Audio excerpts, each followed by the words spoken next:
Well, Mr. Kabir Adamu, a security risk management specialist, is still with us here in the studio. Well, just before we went on break, I know you were talking specifically or speaking specifically to the incidents of kidnapping in schools, but let's go back to the Northeast now and, the situation we have in Maiduguri. Not just in Maiduguri now, because we've all been asked to be alert. Yeah. And it's a little ironic in the sense that now that it would seem that the military is defeating Boko Haram, it's now that the populace must also increase its level of alertness because this guerrilla warfare is going to be on the increase.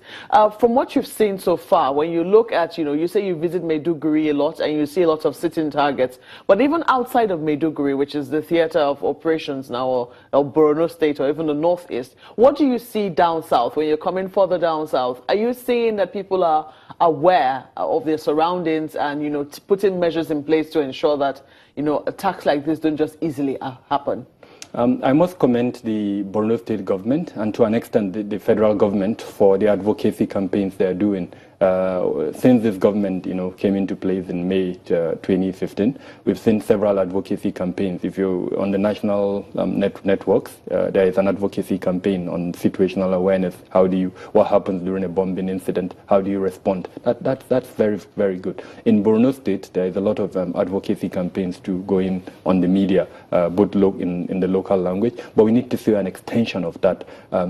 Like I said earlier on, the civil security department, the police, the Civil Defense Corps, and the DSS and several others, they need to come in to help people to implement anti-terrorism measures in their various locations. Just telling people, for instance, that this is what happened during a bombing incident, it's not enough. People need to know how to protect themselves. Yes, a bit of that is done in the advocacy campaign, but the reality on the ground is different. To respond to your questions directly, in locations outside Maiduguri city, unfortunately, the awareness is not that much. And for obvious reasons, the infrastructure in those places is totally lacking. So you don't have TV.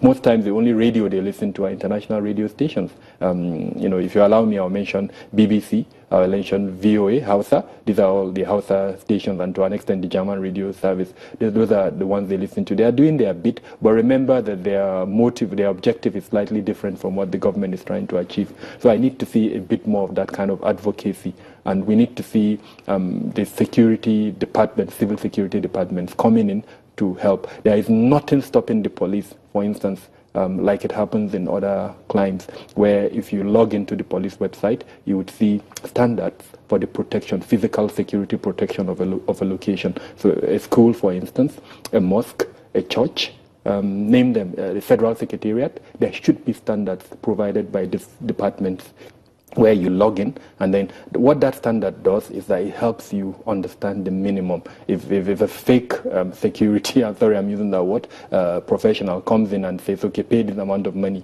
you have like, a checklist to work with. Is he deceiving you, or is he telling you the truth? That's what I would hope to see going forward by this department.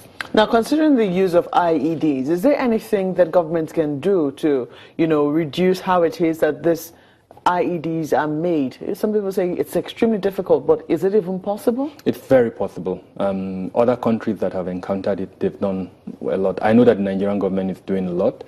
It's doing a little, but it needs to do more. When you retrieve this IEDs, which has been done, I know that it's been done several times, they've retrieved yet to be detonated IEDs. There is a need to analyze them and disconfigure the components. Now, once you do that, then you implement a system to reduce the availability of those components. The most difficult one is fertilizer, because of course it affects the economy. But given the fact that a lot of people are dying, I think we need to see more of the effort that is being done already. Having cooperatives, groups, call them whatever, cooperatives or whatever name you want to call, in place, so that the number of fertilizer bags that you release to a certain cooperative is accounted for. If anyone outside of that cycle wants to lay access to that fertilizer, we need to know who he is. Right now, unfortunately, I don't think that is being done. The precursors for these bombs, they are not things that you and I can just go and pick. We need to have an intelligence system in place that is able to identify if somebody comes to buy these precursors. Then, of course, the customs. That's why Homeland Security, unfortunately, is lacking in Nigeria. I've advocated in the past the need for the creation of a Homeland Security Department. The Office of the National Security Advisor, wherein lies the Counter-terrorism Coordinator. Unfortunately, I think his function is slightly different from what the Homeland Security Department should do. We need to see synergy of efforts by all the government departments. The customs should come in place. The Ministry of Transport, most people forget the role that the Ministry of Transport can play. How are these items moved from one location to another? It's through transport. So we need to see synergy of effort driven by a conscious Homeland Security effort that would limit the availability of this bomb-making materials. Well,